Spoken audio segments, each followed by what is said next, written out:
un veciño de Sarria pasou a disposición xudicial por roubar o seu propio can.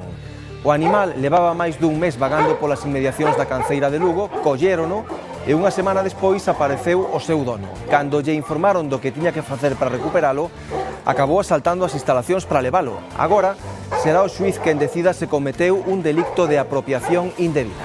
Fixemos unha denuncia na Guardia Civil.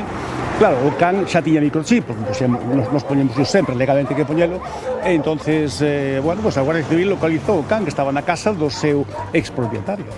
E nada, o can volve a estar aquí porque, lógicamente, é un delito entrar nunha propiedade privada, isto é un roubo dun can. O can, despois, desde que pasa un mes sin identificación asignada, o can é da protectora de animales. Entonces, nós somos os que decidimos, a parte do xulgado que pode decir unha cousa ou outra, pero despois somos nós que decidimos se o can vai estar ben en esa casa, e dudamos que cando é capaz de facer isto, pois que o can vai estar ben.